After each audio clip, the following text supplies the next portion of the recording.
წარმოიდგინეთ, რომ ქვეყნის უმსხვილესი ქარხნების საბუთები იკარგება ერთ ღამეში, ხოლო მილიარდები ლარის ღირებულების აქტივები გადადის უცნობ კომპანიებზე, რომელთა მესაკუთრეებსაც არავინ იცნობს. ასე მოხდა საქართველოში ათიანების შუა პერიოდში, როდესაც პრივატიზაციის სამინისტრომ დაიწყო ქვეყნის ყველაზე დიდი ინდუსტრიული მემკვიდრეობის განადგურება. დოკუმენტები ქრება, ხელშეკრულებები იცვის, ხოლო მოწმეები უეცრად კარგავენ მეხსიერებას. ვინ დგას ყველაფერ ამის უკან და რატომ აქვს საქართველოს ყოფილი მთავრობის ყველაზე ძლიერ ფიგურას ამდენი მიზეზი დაფაროს ეს საიდუმლო? რა შეიძლება შეიცავდეს ის ფაილები, რომლებიც განადგურდა სწორედ იმ დღეებში, როდესაც პრივატიზაციის კომისია იწყებდა მუშაობას? რატომ არ უნდა გაგებულიყო მოქალაქეებისთვის, სად წავიდა მათი მშობლიური საწარმოების რეალური ფასი? საქართველოს პრივატიზაციის ისტორია იწყება არა დოკუმენტებით და არა საკანონმდებლო აქტებით, არამედ ერთი ადამიანის ჩუმი გადაწყვეტილებებით, რომელიც არასდროს არ ჩანდა პირველ გვერდებზე, მაგრამ მისი ხელწერა იყო ყველა დოკუმენტში. იქ, სადაც საჯარო აუქციონები უნდა ყოფილიყო, იყვნენ დახურული შეხვედრები, სადაც საიდუმლო სიები უნდა ყოფილიყო, იყვნენ უცნობი ოფშორული კომპანიები, ხოლო სადაც გამჭვირვალობა უნდა ყოფილიყო, იყო სრული უკანონობა. პატარა ოთახში საქართველოს ეკონომიკის მომავალი იწერდა მხოლოდ რამდენიმე ადამიანმა, რომელთაგან ერთი იყო ყველაზე ძლიერი და ყველაზე უხილავი. თბილისის მთავრობის შენობის მეხუთე სართულზე არსებობდა კაბინეტი, რომელშიც არასდროს შესულან ჟურნალისტები და სადაც არ ჩანდა სახელური ფირფიტა კარზე. სწორედ ამ კაბინეტში განისაზღვრებოდა, რომელი ქარხანა რომელ ფასად გაიყიდებოდა, ვისი თანხები მიიღებდნენ უპირატესობას ტენდერებში და რომელი ინვესტორი უნდა დაეშვა საქართველოს ბაზარზე. აქ გადაწყდა ათასობით მშრომელის ბედი. მილიონების ღირებულების უძრავი ქონების მომავალი და მთელი ქვეყნის ინდუსტრიული მემკვიდრეობის ღირსება. კარის უკან ჯდა კაცი, რომლის სახელიც რამდენიმე წელი მერე გახდება სინონიმი ყველაზე დიდი ეკონომიკური კატასტროფისა, რაც კი გამოიარა საქართველოს მისი დამოუკიდებლობის შემდეგ. ნიკოლოზ ლექიშვილი, ყოფილი პრივატიზაციის მინისტრის მოადგილე, პირველად 25 წლის შემდეგ ლაპარაკობს კამერების წინ და მისი სიტყვები რადიკალურად შეცვლის ყველაფერს, რასაც ფიქრობდით საქართველოს პრივატიზაციაზე. როდესაც ამ კაცს შევხვდით თბილისის დაცულ სახლში, მისი ხელები კვლავ კანკალებდა მოგონებებისგან, რომლებიც ინახავდა 3 ათწლეულის განმავლობაში. მან თქვა, რომ ყველაზე დიდი საშიშროება არ იყო დოკუმენტების კარგვა თუ აქტივების გაქრობა, ყველაზე საშინელი იყო დადუმება, რომელიც დადგა შემდეგ. ვინ აიძულებდა ყველას დადუმებულიყო და რატომ მხოლოდ ახლა ბედავს ის მოგვითხროს? რა ნახა მაშინ იმ კარების უკან? 1993 წლის ოქტომბერში ერთი დოკუმენტი გამოჩნდა მთავრობის შიდა არქივში, რომელიც არასდროს არ უნდა ყოფილიყო საჯაროდ ხელმისაწვდომი. ეს იყო ჩამონათვალი 60 უმსხვილეს საწარმოზე, რომლებიც უნდა გასულიყო პრივატიზაციაზე განსაკუთრებულ რეჟიმში, ანუ არა საჯარო აუქციონით, არამედ პირდაპირი მოლაპარაკებებით. სიაში იყო ქუთაისის მეტალურგიული კომბინატი, რუსთავის აზოტის ქარხანა, ბათუმის ნავთობგადამუშავებელი ქარხანა და კიდევ 57 სტრატეგიული ობიექტი, რომელთა ჯამური ღირებულება შეფასებული იყო 1600 მილიონ დოლარში. მაგრამ ორ თვეში ყველა ეს საწარმო გაიყიდა ამ ფასის მხოლოდ 1/10 ფასად, ხოლო სხვაობა გაქრა უცნობ მიმართულებით. ვინ ხელმძღვანელობდა ამ ოპერაციას და სად გაიყარა დანარჩენი 1400 მილიონი დოლარი? გამოძიებამ დაადგინა, რომ ყველა ამ გარიგებაზე ხელს აწერდა ერთი და იმავე კაცი, კახა პაცაცია, მთავრობის ეკონომიკური მრჩეველი, რომელსაც არ ჰქონდა არც ოფიციალური პოსტი სამინისტროში, არც აღმასრულებელი ხელისუფლებისგან ჩვეულებრივი უფლებამოსილებები. მაგრამ მისი ხელმოწერა იყო ყველა კონტრაქტზე, მისი თანხმობის გარეშე არაფერი გრძელდებოდა და მისი სახელის მოხსენება ანიჭებდა ნებისმიერ ტენდერს განსაკუთრებულ სტატუსს. როდესაც 10-იან წლებში საქართველოს აქტივები ჩამოერთო გარეშე კრედიტორებს და შიდა ოლიგარქებს, სწორედ ის იყო კაცი, რომელმაც უზრუნველყო ყველა გარიგება, სანამ მთავრობა დახარისხდებოდა სკანდალებში. ვინ იყო კახა პაცაცია რეალურად და რატომ მხოლოდ ახლა, 25 წლის შემდეგ, ვიწყებთ იმის გააზრებას, რაც მართლაც მოხდა საქართველოს პრივატიზაციის დროს? საქართველოს სახელმწიფო არქივში ინახება სპეციალური ფონდი ნომერი 232, სადაც დაცული უნდა იყოს პრივატიზაციის ყველა დოკუმენტი 10-იანი წლებიდან. მაგრამ როდესაც 2011 წელს ისტორიკოსებმა და ჟურნალისტებმა სთხოვეს წვდომა ამ ფონდზე, აღმოაჩინეს, რომ ჩანართების მესამედი აკლდა, ხოლო დანარჩენში რჩებოდა მხოლოდ ზოგადი ინფორმაცია ფინანსური ღირებულებების გარეშე. მოგეხსენებათ თუ არა საქართველოს ფინანსთა სამინისტროს ხანძარი 2019 წლის დეკემბერში. მაშინ დაიცვა აუდიტის დეპარტამენტი სწორედ მაშინ, როდესაც უნდა დამტკიცებულიყო საბოლოო ანგარიში პრივატიზაციის ფულების მიმოქცევაზე. ეს თუ იყო შემთხვევითობა, თუ ვინმეს შეუნიშნავს ეს იდეალური მომენტი მტკიცებულებების განადგურებისთვის. არქივის დირექტორი იმ დროს გიორგი ასათიანი დღემდე ცხოვრობს თბილისში და 2021 წლამდე არასდროს არ ელაპარაკებია ამ ისტორიას. როდესაც ჩვენმა გუნდმა შეძლო მასთან საუბარი, მან თქვა ფრაზა, რომელმაც გაგვაშეშა სისხლი, მე ვიცოდი, რომ ხანძარი არ იყო შემთხვევითი, მაგრამ არავინ მსმენდა. მან განუცხადა, რომ ხანძრის წინა ღამით ოფისში შევიდა ადამიანები განსაკუთრებული უფლებამოსილებებით და წაიღეს კონკრეტული ფაილები, რომლებიც ეხებოდა სამი უმსხვილესი პრივატიზაციული გარიგების დეტალებს. ეს იყო სწორედ ის გარიგებები, რომლებშიც პაცაციას სახელი მომავალში გახდებოდა ყველაზე ხშირად ნახსენები. ვინ იყვნენ ისინი და რა ორდერი შეეძლოთ წაეღოთ სახელმწიფო არქივიდან დოკუმენტები რამდენიმე საათით მანამ, სანამ შენობა დაიწვიდა. გიორგი ასათიანმა აღწერა იმ დღის დეტალები მოულოდნელი სიზუსტით და გარკვევით. მან თქვა, რომ რამდენიმე კაცი შევიდა შავ მანქანებში, არ წარმოადგინეს თავი, მაგრამ პირდაპირ მივიდნენ კონკრეტულ ჩანართთან და ზუსტად იცოდნენ რა ეძებდათ. მათ წაიღეს 22 საქაღალდე, რომელშიც იყო კონტრაქტები, აუდიტის ანგარიშები და ფინანსური ტრანზაქციების დოკუმენტაცია სამი ყველაზე სადავო პრივატიზაციული ობიექტიდან. როდესაც შემდეგ დღეს შენობა გაჩნდა ალში, პოლიციამ განაცხადა ელექტრული წრედის დაზიანება, მაგრამ ტექნიკურმა ექსპერტიზამ უფრო გვიან აღმოაჩინა, რომ ხანძარი დაიწყო სწორედ იმ ოთახში, სადაც ინახებოდა პრივატიზაციის დოკუმენტები. რატომ მთავრობამ უარყო დამატებითი გამოძიება და რატომ საქმე დაიხურა მხოლოდ 2 კვირის შემდეგ ოფიციალური დასკვნის გარეშე? პარლამენტის დეპუტატმა რამაზ აბაშიძემ, რომელიც მაშინ ხელმძღვანელობდა ანტიკორუფციულ კომისიას, სცადა დოკუმენტების აღდგენა ყველა არსებული კოპიისგან, მაგრამ აღმოაჩინა, რომ კოპიები ასევე გაქრა როგორც ფინანსთა სამინისტროდან, ასევე პრივატიზაციის სააგენტოდან. როგორღა შეიძლებოდა დოკუმენტების სამივე არქივიდან ერთდროულად გაქრობა, თუ ეს არ იყო კოორდინირებული ოპერაცია მაღალი დონის სტანდარტულობით? აბაშიძემ მაშინ გამოსთქვა პირდაპირი ბრალდება მთავრობის მისამართით და მოითხოვა განსაკუთრებული გამოძიება, მაგრამ 2 თვის შემდეგ იგი დააყენეს თანამდებობიდან სხვადასხვა ფორმალური მიზეზით. მან შეინარჩუნა თავისი ჩანაწერები და დღეს, მე-63 წლის ასაკში, გვამბობს, რომ ის დოკუმენტები, რომლებიც განადგურდა, შეიცავდა პირდაპირ მტკიცებულებას დაკავშირებული პირების ქსელის შესახებ, რომლებიც აკონტროლებდნენ მთელი პრივატიზაციის პროცესს.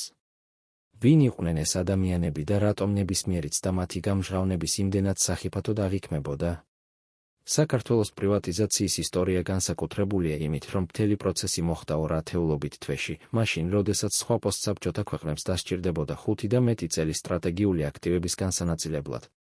საქართველოში ყველაფერი დაიწყო და დასრულდა 1994-დან 1996 წლამდე, ანუ მხოლოდ 24 თვეში გაყიდული იქნა 2056 საწარმო და ობიექტი. ეს ნიშნავს საშუალოდ მე-43 საწარმოს თვეში, ან დაახლოებით 3 საწარმოს დღეში. როგორ შეიძლებოდა სერიოზულად შეფასებულიყო ასეთი მასშტაბის ქონება ასეთ მოკლე დროში და რატომ მთავრობას ჰქონდა ასეთი სიჩქარე პრივატიზაციის პროცესის დასრულების? პასუხი პოულობს ერთი ინტერვიუში, რომელიც მისცა ივანე მეგრელიშვილმა, ყოფილმა პრივატიზაციის კომიტეტის წევრმა, 2015 წელს. მან განუცხადა უცხოურ ჟურნალისტებს, რომ პრივატიზაციის სისწრაფე არ იყო ეკონომიკური საჭიროება, არამედ პოლიტიკური ინსტრუქცია ზემოდან, მთავრობას სჭირდებოდა შეექმნა ახალი ბიზნეს ელიტა, რომელიც იქნებოდა დამოკიდებული მასზე და უზრუნველყოფდა პოლიტიკურ მხარდაჭერას მომდევნო არჩევნებში. ეს ნიშნავდა, რომ პრივატიზაცია საიდანვე არ იყო ეკონომიკური რეფორმა, არამედ პოლიტიკური ინსტრუმენტი ლოიალური ოლიგარქების გამოსაზრდელად. მეგრელიშვილმა დაასახელა ვინც კონკრეტული ფიგურები, რომლებმაც მიიღეს უმსხვილესი საწარმოების სიმბოლურ ფასად და შემდეგ გახდნენ მთავრობის მთავარი ფინანსური მხარდამჭერები. კახა პაცაცია იყო კაცი, რომელმაც შეარჩია ვინ უნდა მოხვდეს ამ განსაკუთრებულ ჯგუფში და ვინ არა. მაგრამ როგორ ვიცით, რომ ზუსტად პაცაცია იყო ის? ვინც აკონტროლებდა მთელი პროცესს და არა მხოლოდ საჯაროდ ცნობილი მინისტრები თუ პრემიერ-მინისტრი?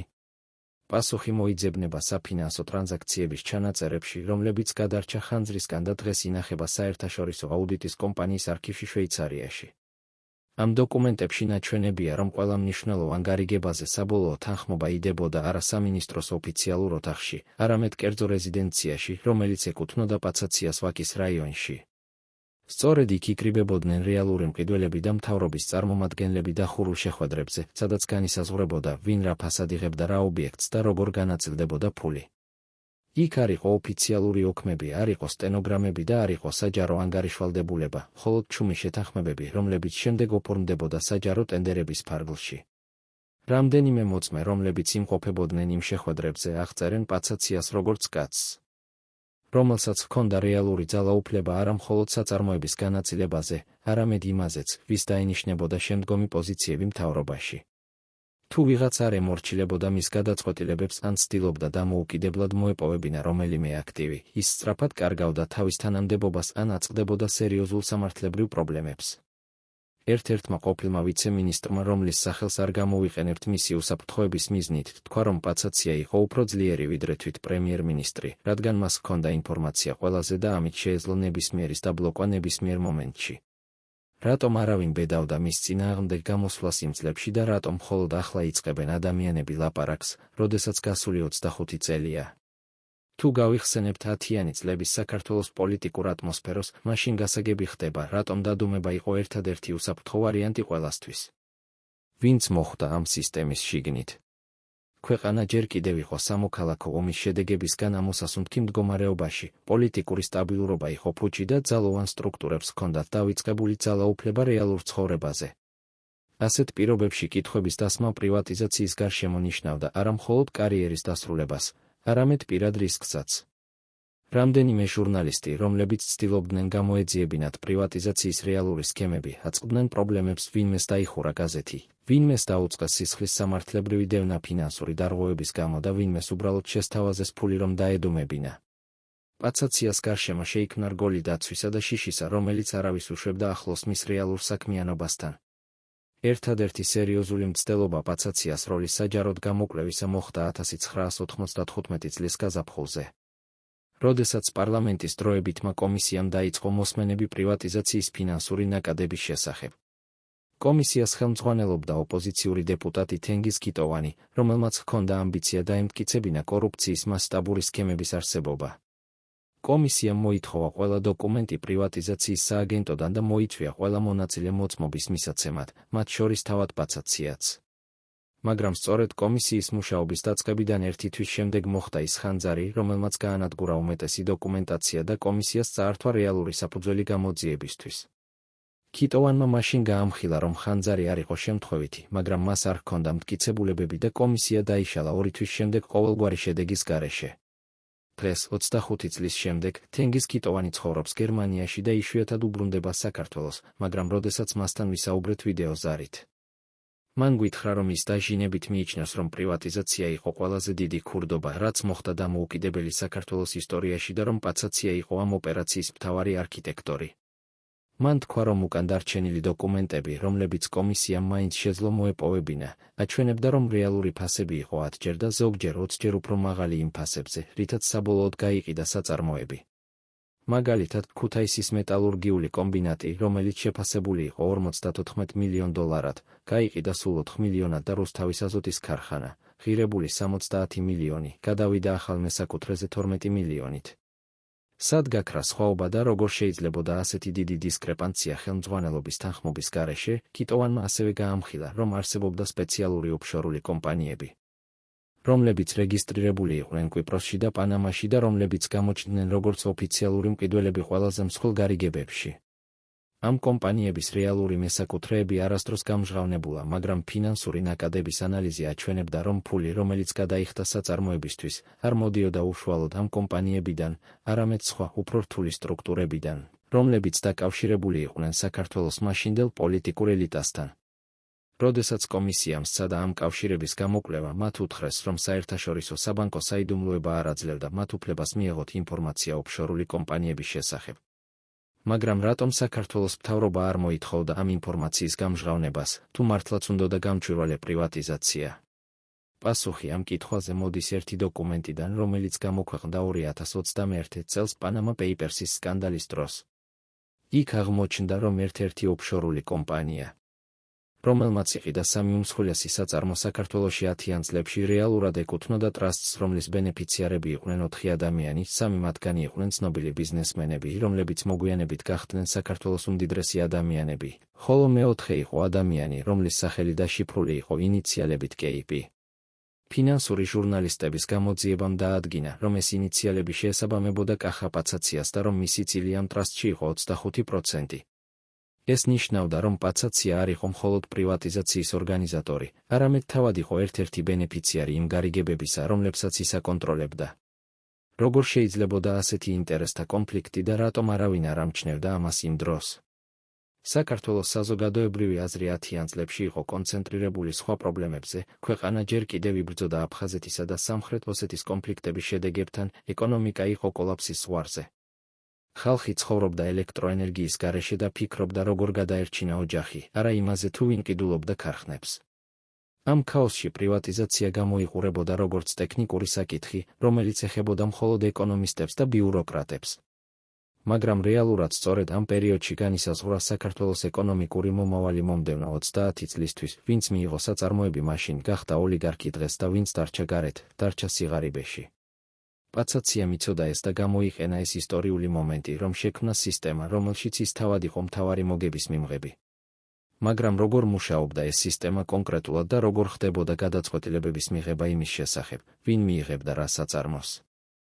ერთ-ერთი ყოფილი პრივატიზაციის კომიტეტის წევრი, რომელიც დღეს ცხოვრობს ისრაელში და ითხოვს ანონიმურობას, აღწერს პროცესს შემდეგნაირად: ყოველი უმსხვილესი საწარმოსთვის იყო წინასწარ შერჩეული 3-4 კანდიდატი, რომლებიც ყველა იყვნენ დაკავშირებული პაცაციასთან ან პირდაპირ, ან მისი მეგობრების მეშვეობით. ეს კანდიდატები იღებდნენ სპეციალურ ინფორმაციას საწარმოს რეალური მდგომარეობის შესახებ, რაც არ იყო ხელმისაწვდომი სხვა პოტენციური მყიდველებისთვის.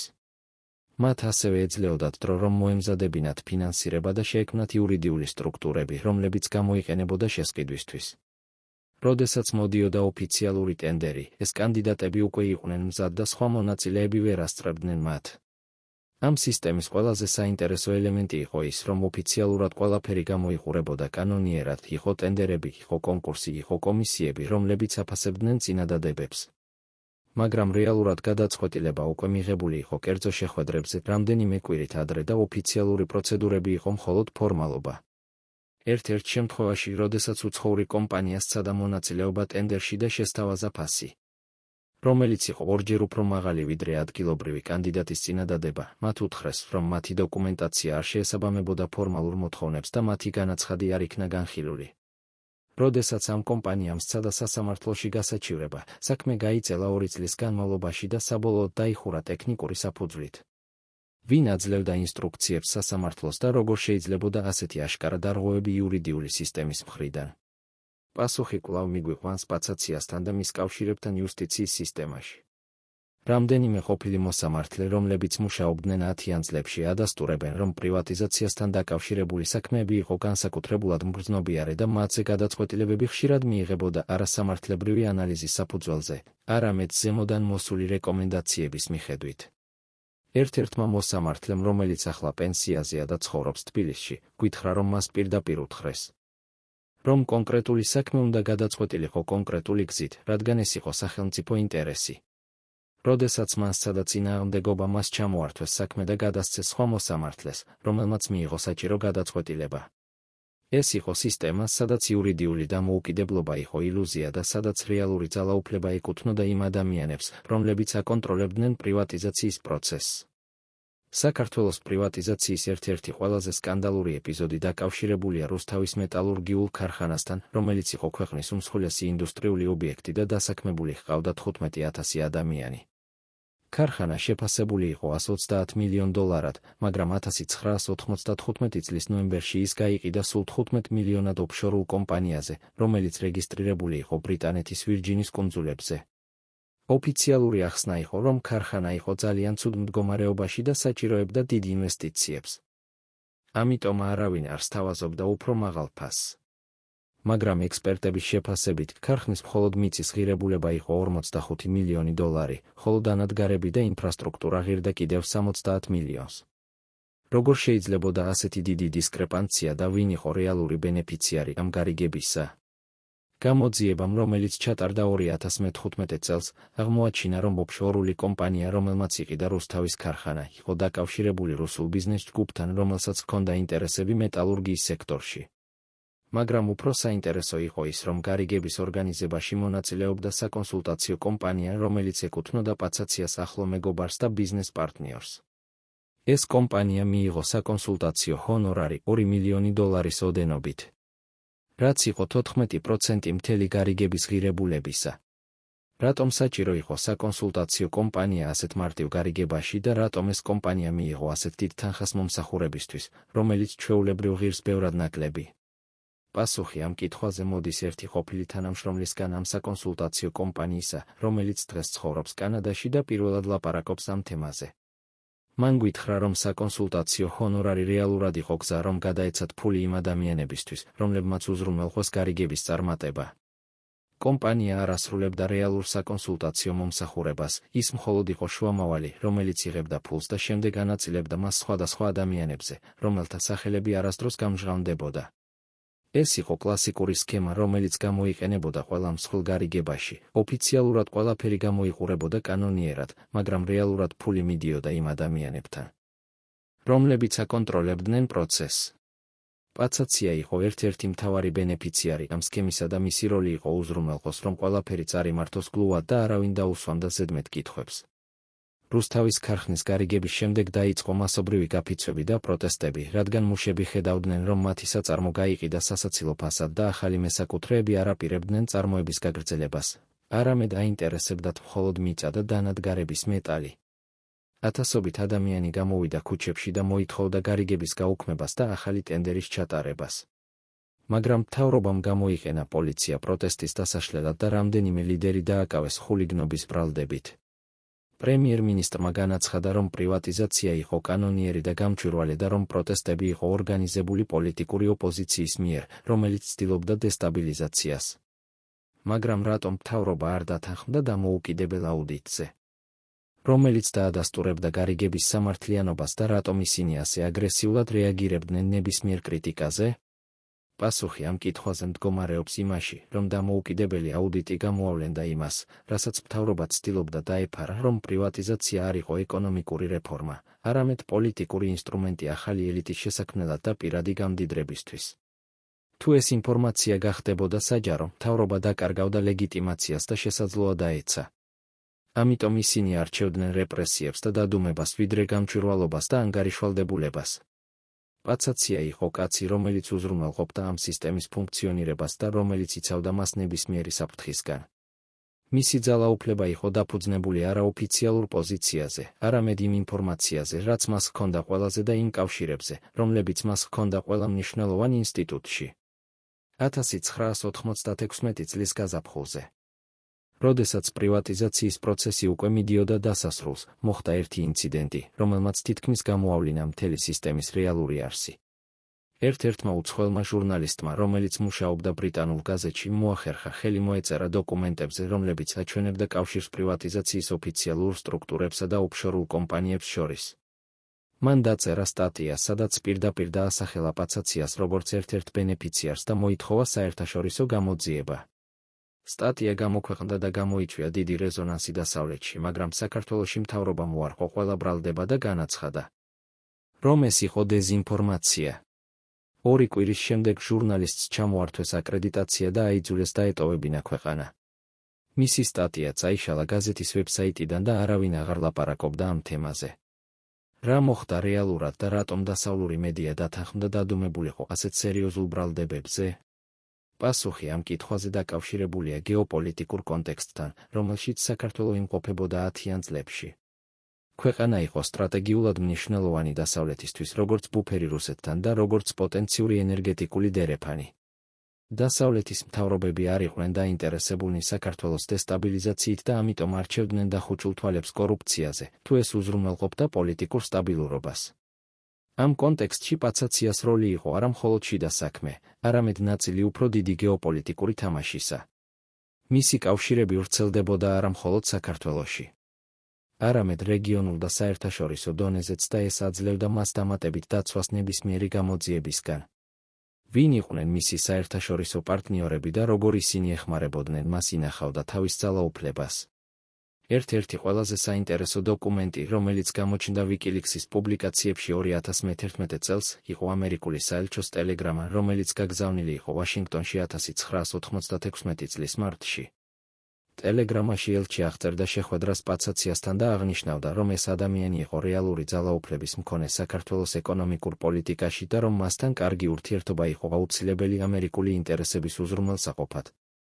ელჩი ასევე აღნიშნავდა, რომ პაცაციას ჰქონდა კავშირები რუსულ ბიზნეს წრეებთან, მაგრამ ამავდროულად იყო ორიენტირებული დასავლეთზე და შეეძლო იყოს სასარგებლო პარტნიორი.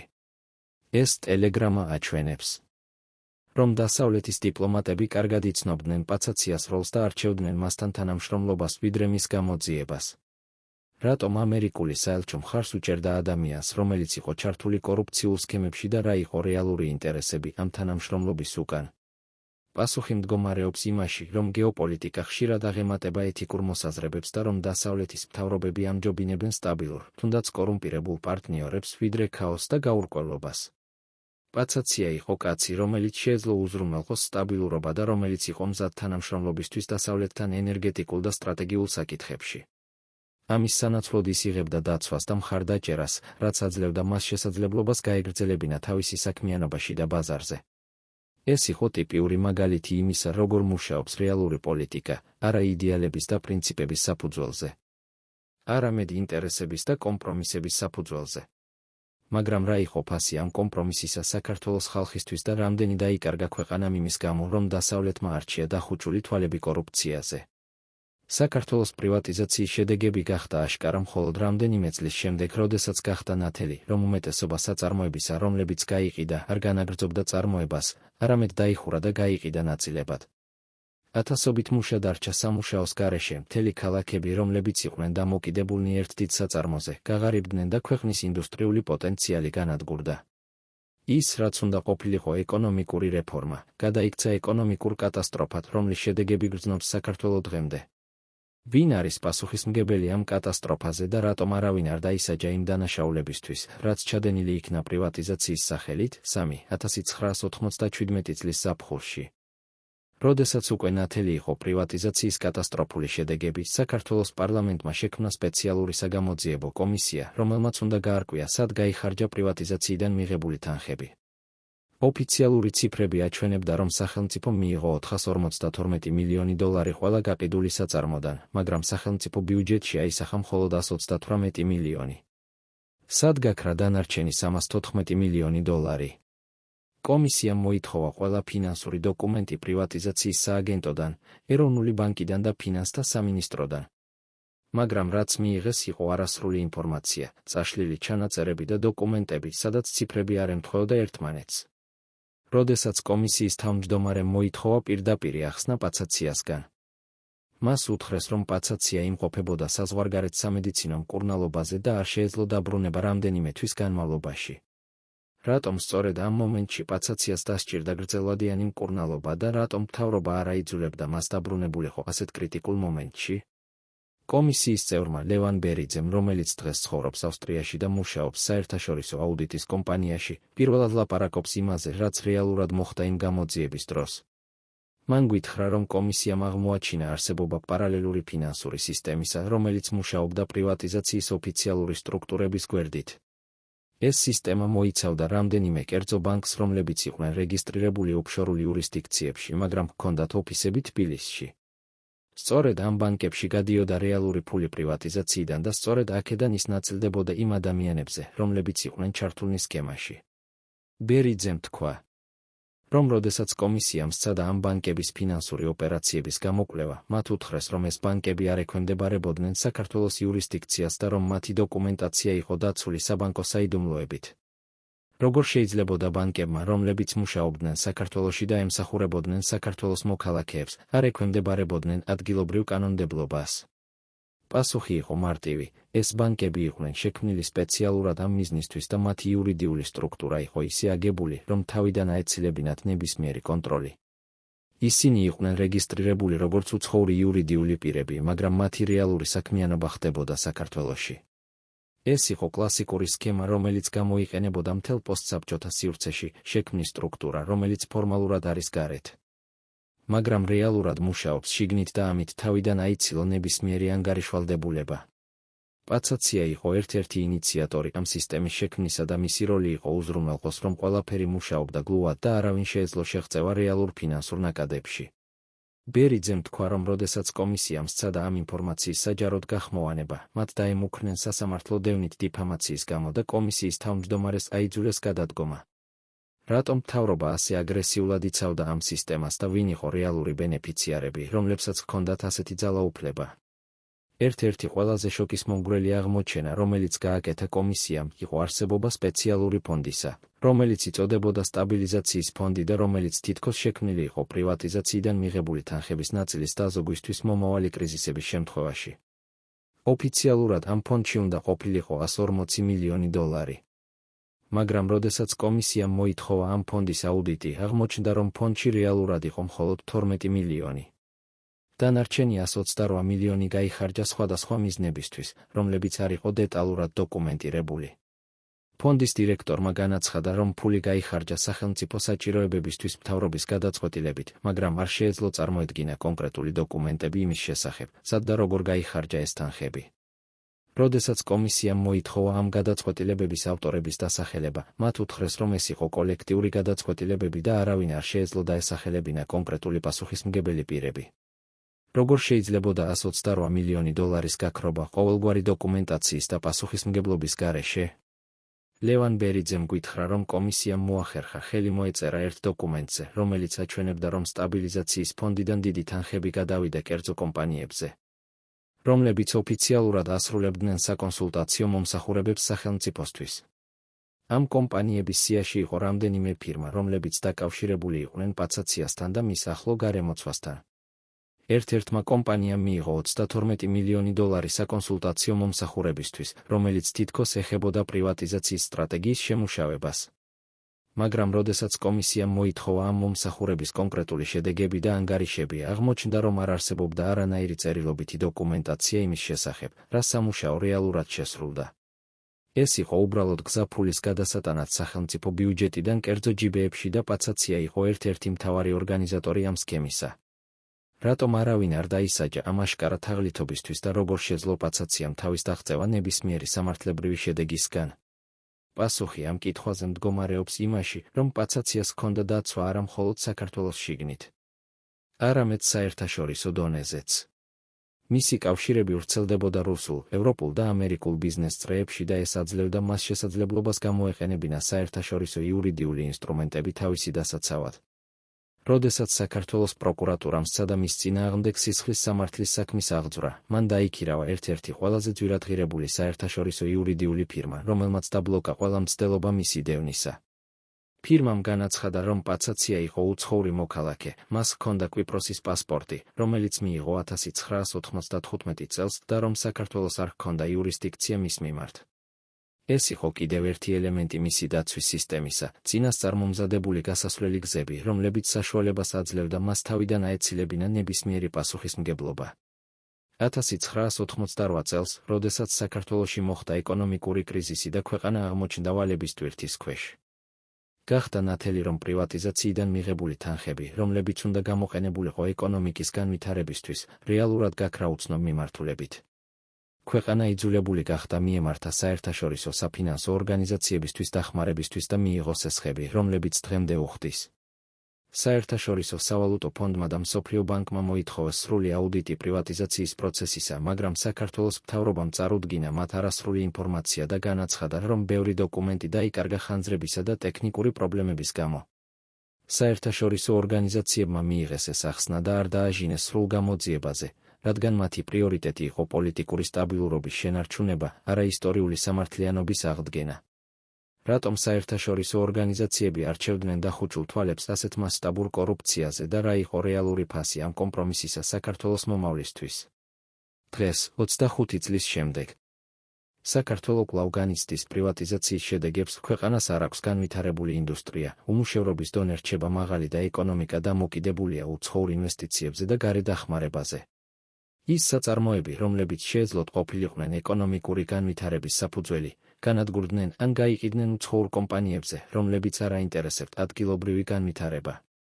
10-იანი წლების პრივატიზაცია არ იყო ეკონომიკური რეფორმა, ეს იყო ქვეყნის აქტივების ორგანიზებული ძარცვა, რომელშიც მონაწილეობდნენ როგორც ადგილობრივი, ასევე საერთაშორისო მოთამაშეები.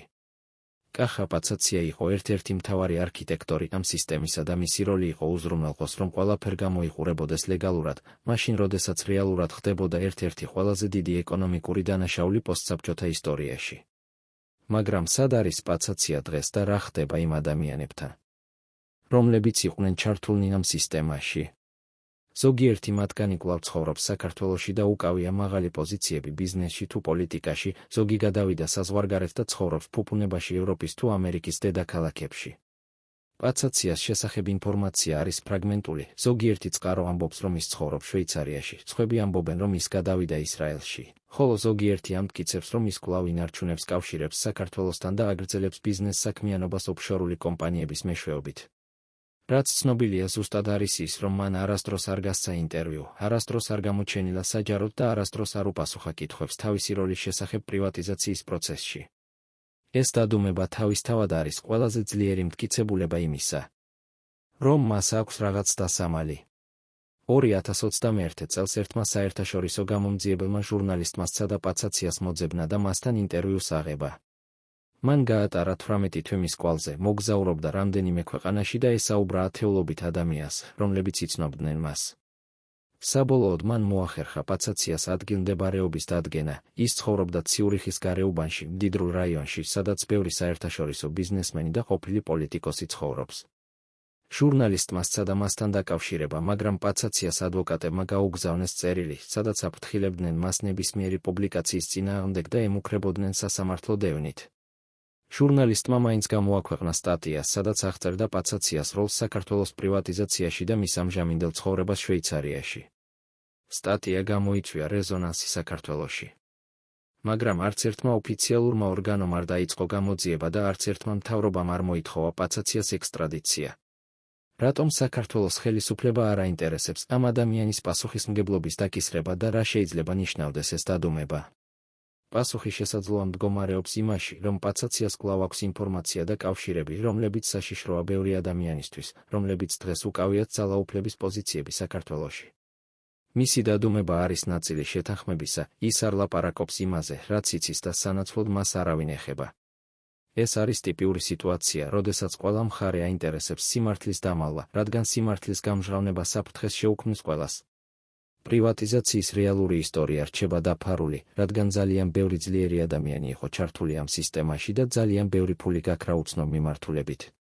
პაცაცია იყო მხოლოდ ერთი ელემენტი ამ სისტემისა, თუმცა ძალიან მნიშვნელოვანი ელემენტი. მაგრამ მის უკან იდგნენ სხვა ადამიანები, რომელთა სახელები დღემდე რჩება ჭრდილში. საქართველოს არქივებში დღემდე ინახება დოკუმენტები, რომლებიც შეიძლება გამოავლინოს სიმართლე პრივატიზაციის შესახებ, მაგრამ ეს დოკუმენტები რჩება დახურული საზოგადოებისთვის. ზოგიერთი მათგანი კლასიფიცირებულია როგორც სახელმწიფო საიდუმლოება, ზოგი უბრალოდ არ არის ხელმისაწვდომი ტექნიკური მიზეზების გამო, ხოლო ზოგი შესაძლოა უბრალოდ განადგურებულია. მაგრამ რაც რჩება არის მოგონებები იმ ადამიანებისა, რომლებმაც იცოდნენ რა ხდებოდა რეალურად და რომლებიც ახლა ბოლო წლებში თავიანთი ცხოვრებისა იწყებენ ლაპარაკს. ეს მოგონებები ქმნიან სურათს, რომელიც ძალიან განსხვავდება ოფიციალური ვერსიისგან და რომელიც აჩვენებს, რამდენად დიდი იყო კორუფციის მასშტაბი და რამდენად ღრმად იყო ჩართული მთელი სისტემა ამ დანაშაულში. დღეს, როდესაც საქართველო ცდილობს ევროპულ ინტეგრაციას და ახალი ეკონომიკური რეფორმების გატარებას, 10-იანი წლების პრივატიზაციის ისტორია რჩება როგორც გაფრთხილება იმისა, რა შეიძლება მოხდეს, როდესაც ძალაუფლება კონცენტრირდება რამდენიმე ადამიანის ხელში და როდესაც არ არსებობს რეალური კონტროლი და ანგარიშვალდებულება. კახა პაცაციას ისტორია არის ისტორია იმის შესახებ, როგორ შეიძლება ერთმა ადამიანმა, რომელსაც არ აქვს ოფიციალური პოზიცია, მაგრამ აქვს კავშირები და ინფორმაცია, აკონტროლოს მთელი ქვეყნის ეკონომიკური მომავალი. ეს არის ისტორია იმის შესახებ, როგორ შეიძლება სისტემა იყოს აგებული ისე, რომ ყველაფერი გამოიყურებოდეს ლეგალურად, მაშინ როდესაც რეალურად ხდება ქურდობა უდიდესი მასშტაბით. და ეს არის ისტორია იმის შესახებ, როგორ შეიძლება ადამიანები, რომლებმაც ჩაიდინეს ეს დანაშაული, თავიდან აიცილონ ნებისმიერი პასუხისმგებლობა და გააგრძელონ ცხოვრება ფუფუნებაში, მაშინ როდესაც მათი ქმედებების შედეგად მილიონები ადამიანი დარჩნენ სიღარიბეში. რა შეიძლება გაკეთდეს დღეს, 25 წლის შემდეგ, რომ აღდგეს სამართლიანობა და გამოვლინდეს სიმართლე? ზოგიერთი ექსპერტი ამბობს, რომ უკვე გვიანია, დოკუმენტები განადგურებულია, მოწმეები გარდაიცვალნენ ან ცხოვრობენ საზღვარგარეთ, ხოლო იურიდიული ვადები გასულია. მაგრამ სხვები ამტკიცებენ, რომ არასდროს არის გვიან სიმართლისთვის და რომ საქართველოს საზოგადოება იმსახურებს იცოდეს, რა მოხდა რეალურად მათი ქვეყნის აქტივებთან. ისინი მოითხოვენ საერთაშორისო გამოძიებას, დოკუმენტების დეკლასიფიკაციას და იმ ადამიანების დასახელებას, რომლებიც იყვნენ პასუხისმგებელნი ამ კატასტროფაზე. მაგრამ ეს მოითხოვს პოლიტიკურ ნებას, რომელიც დღეს არ არსებობს, რადგან ძალიან ბევრი ძლიერი ინტერესი დგას ამის წინააღმდეგ. კახა პაცაციას ისტორია არ არის დასრულებული, ის გრძელდება დღემდე იმ სისტემაში, რომელიც მან დაამყარა და რომელიც კვლავ მუშაობს საქართველოში. ის ადამიანები, რომლებმაც მიიღეს საწარმოები 10-იან წლებში, დღეს არიან ოლიგარქები, რომლებიც აკონტროლებენ ეკონომიკას და გავლენას ახდენენ პოლიტიკაზე. ის სისტემა, რომელიც შეიქმნა პრივატიზაციის დროს, სისტემა კავშირებისა, კორუფციისა და ანგარიშვალდებულების არარსებობისა, კვლავ არსებობს და აგრძელებს ფუნქციონირებას. პაცაცია შესაძლოა აღარ არის საქართველოში, მაგრამ მისი მემკვიდრეობა რჩება და აგრძელებს გავლენას ქვეყნის მომავალზე. რამდენ ხანს კიდევ გაგრძელდება ეს სიტუაცია და როდის მოვა დრო, როდესაც საქართველოს საბოლოოდ გაერკვევა თავის წარსულში და დაიწყებს რეალურ რეფორმებს, რომლებიც დაფუძნებული იქნება გამჭვირვალობაზე და სამართლიანობაზე. 4-2022 წელს, როდესაც საქართველოს ახალმა თაობამ დაიწყო კითხვების დასმა ქვეყნის ეკონომიკური ისტორიის შესახებ, გამოჩნდა ახალი დოკუმენტები, რომლებიც ინახებოდა კერძო არქივებში და რომლებიც აჩვენებდა პრივატიზაციის პროცესის უფრო ღრმა დეტალებს. ერთ-ერთი ასეთი დოკუმენტი იყო პირადი დღიური ნინო ჯავახიშვილისა, რომელიც მუშაობდა პრივატიზაციის სააგენტოში როგორც ფინანსური ანალიტიკოსი 1995-დან 1997 წლამდე. მისი ჩანაწერები, რომლებიც გამოქვეყნდა მისი გარდაცვალების შემდეგ მისი ოჯახის მიერ, შეიცავდა დეტალურ აღწერას იმისა, როგორ მუშაობდა რეალურად პრივატიზაციის სისტემა და ვინ იყვნენ მთავარი მოთამაშეები. ჯავახიშვილი წერდა, რომ პაცაცია ყოველ კვირას იკრიბებოდა რამდენიმე ადამიანთან კერძო რეზიდენციაში, სადაც ისინი განიხილავდნენ მომავალი გარიგებების დეტალებს და განსაზღვრავდნენ, ვინ უნდა მიეღო რომელი საწარმო. ამ შეხვედრებზე არ იყო არანაირი ოფიციალური ოქმები, არ იყო სტენოგრამები და არავინ არ იცოდა მათ შესახებ გარდა იმ ადამიანებისა, რომლებიც პირდაპირ იყვნენ ჩართულნი.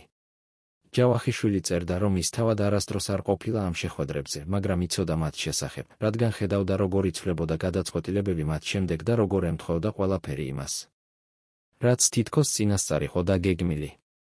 ჯავახიშვილის დღიურში ასევე აღწერილია ერთი კონკრეტული ეპიზოდი, რომელიც მოხდა 1996 წლის თებერვალში, როდესაც პრივატიზაციის სააგენტომ უნდა გაეყიდა ბათუმის ნავთობტერმინალი, რომელიც იყო ერთ-ერთი ყველაზე სტრატეგიული ობიექტი მთელ კავკასიაში. ოფიციალურად ტენდერში მონაწილეობდა 5 კომპანია, მათ შორის 2 უცხოური და 3 ადგილობრივი. უცხოური კომპანიები სთავაზობდნენ ბევრად უფრო მაღალ ფასებს, ერთი მათგანი სთავაზობდა $90 მილიონ, ხოლო მეორე $102 მილიონს. მაგრამ საბოლოოდ ტენდერი მოიგო ადგილობრივმა კომპანიამ, რომელმაც შესთავაზა მხოლოდ $58 მილიონი. ჯავახიშვილი წერდა, რომ გადაწყვეტილება მიღებული იქნა არა ტენდერის კომისიის მიერ, არამედ უფრო მაღალი ინსტანციის მიერ და რომ ყველამ იცოდა, რომ ეს კომპანია იყო დაკავშირებული პაცაციასთან. როდესაც ჯავახიშვილმა სცადა ამის შესახებ ლაპარაკი თავის უფროსთან, მას უთხრეს, რომ ეს არ იყო მისი საქმე და რომ უმჯობესი იქნებოდა დაედუმებინა. რამდენი ასეთი გარიგება მოხდა და რამდენი მილიარდი დოლარი დაიკარგა საქართველომ იმის გამო, რომ გადაწყვეტილებები მიიღებოდა არა ეკონომიკური ლოგიკის, არამედ პირადი ინტერესების საფუძველზე?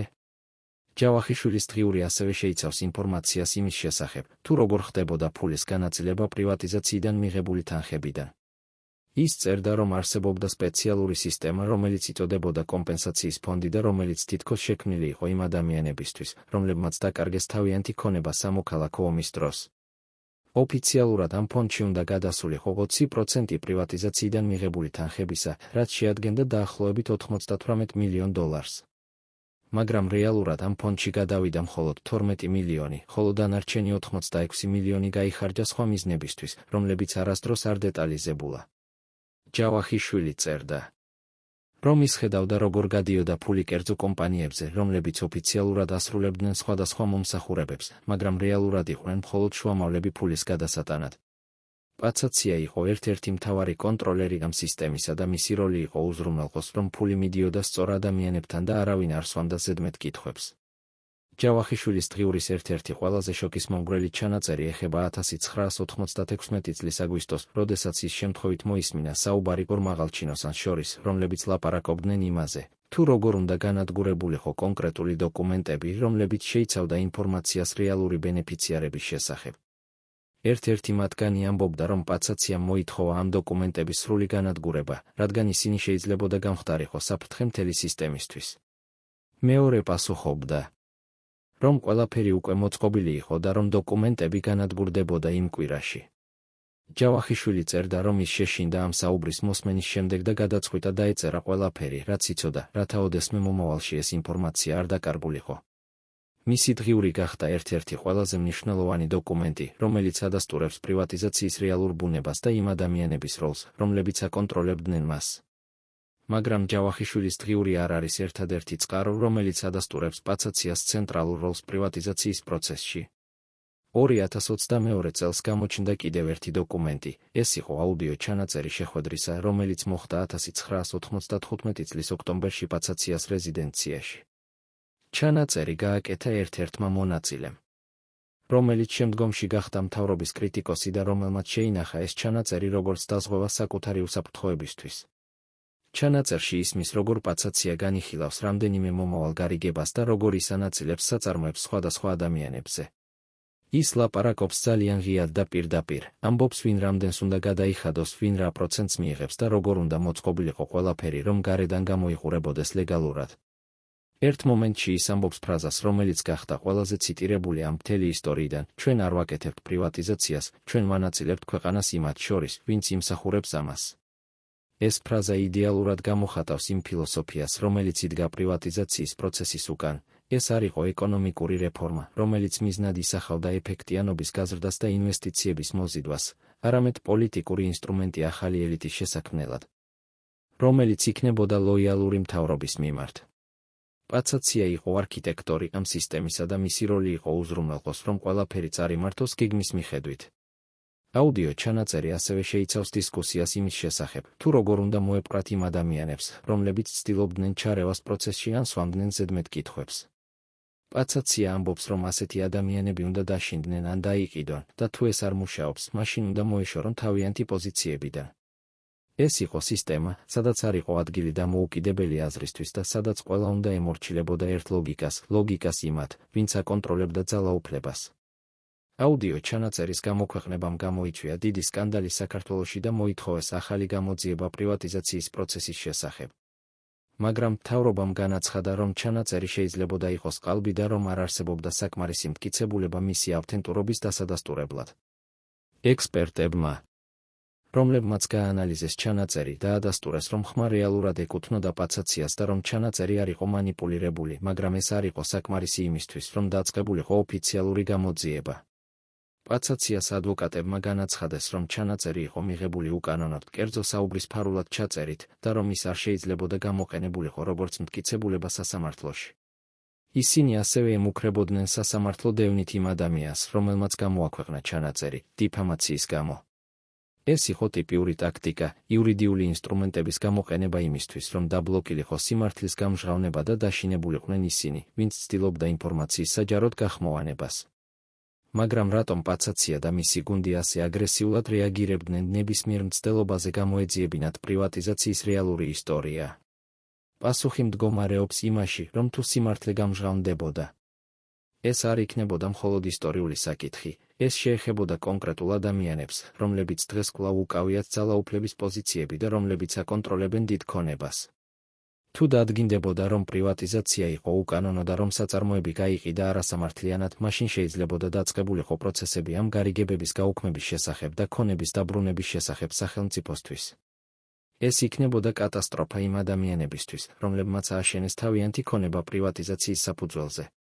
ამიტომ ისინი იყვნენ მზად გამოეყენებინათ ყველა შესაძლო საშუალება, რომ თავიდან აეცილებინათ ეს სცენარი, იურიდიული ინსტრუმენტები, მედია კამპანიები, პოლიტიკური ზეწოლა და თუნდაც მუქარა იმ ადამიანების მიმართ, რომლებიც ცდილობდნენ სიმართლის გამჟღავნებას. 2022 წლის ბოლოს საქართველოს პარლამენტმა შექმნა ახალი კომისია, რომელმაც უნდა გაიანალიზებინა ყველა ახალი დოკუმენტი და მტკიცებულება, რომელიც გამოჩნდა პრივატიზაციის შესახებ. კომისიას ხელმძღვანელობდა ახალგაზრდა დეპუტატი, რომელიც არ იყო დაკავშირებული ძველ სისტემასთან და რომელსაც ჰქონდა რეპუტაცია პრინციპული და დამოუკიდებელი პოლიტიკოსისა. კომისიამ დაიწყო მუშაობა დიდი ენთუზიაზმით და მოითხოვა ყველა არსებული დოკუმენტი ყველა შესაბამისი ინსტიტუტიდან.